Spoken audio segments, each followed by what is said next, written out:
Happy Thursday, everyone. Today's story is The Very Noisy Night. It was the middle of the night, and Big Mouse was fast asleep in his big bed. Little Mouse was wide awake in his little bed. "Big Mouse! Big Mouse!" called Little Mouse. "I can hear something rushing round the house, huffing and puffing." Big Mouse opened one eye and one ear. "It's only the wind," he said. "Can I come into your bed?" asked Little Mouse. "No," said Big Mouse. "There isn't room," and he turned over and went back to sleep. Little Mouse lay listening to the wind. Then suddenly, between a huff and a puff, came a tap, tap, tap, tap. Little Mouse climbed into bed, opened the front door just a crack, and peeped out. Whoosh! Went the wind, but there was no one outside. "Big Mouse! Big Mouse!" called Little Mouse. "I can hear someone tapping. Perhaps there's a burglar in the roof." Big Mouse got out of bed and opened the bedroom curtains. "Look," he said. "It's only a branch tapping on the window. Now go back to sleep." "Can I come into your bed?" asked Little Mouse. "No," said Big Mouse. "You wriggle."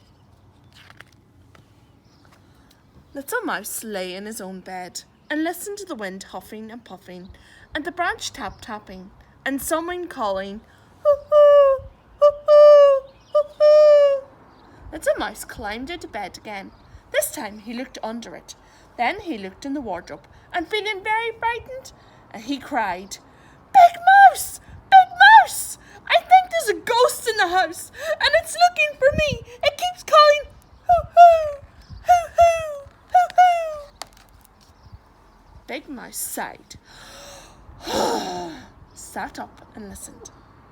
"It's only an owl," he said. "It's awake like you." "Can I come into your bed?" asked Little Mouse. "No," said Big Mouse. "Your paws are always cold." And Big Mouse pulled the blanket over his head and went back to sleep.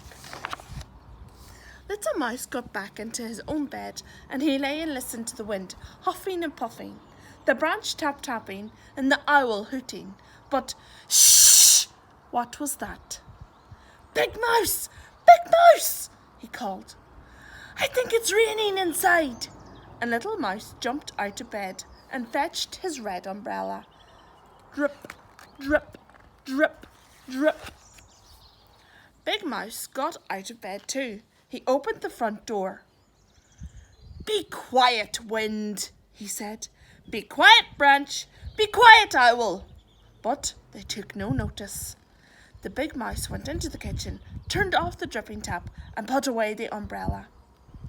"Can I come into your bed?" asked Little Mouse.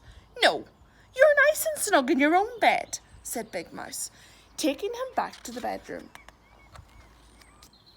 Little Mouse lay and listened to the wind huffing and puffing, the branch tapping, and the owl hooting.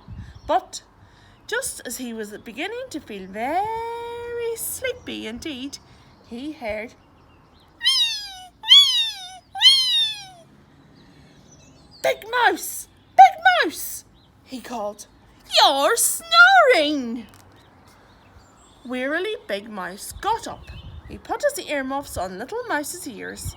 He put on a paperclip on his own nose, and he went back to bed.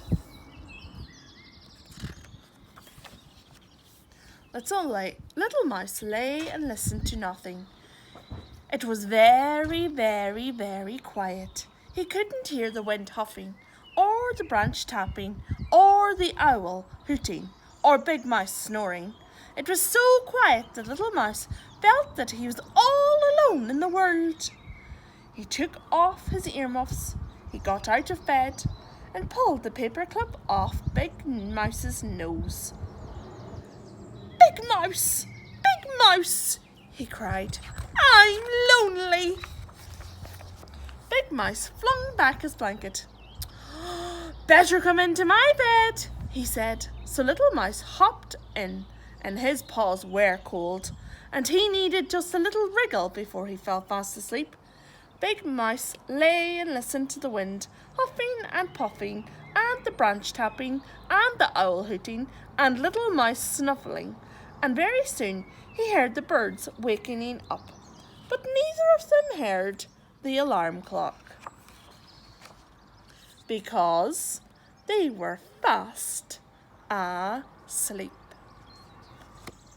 The end.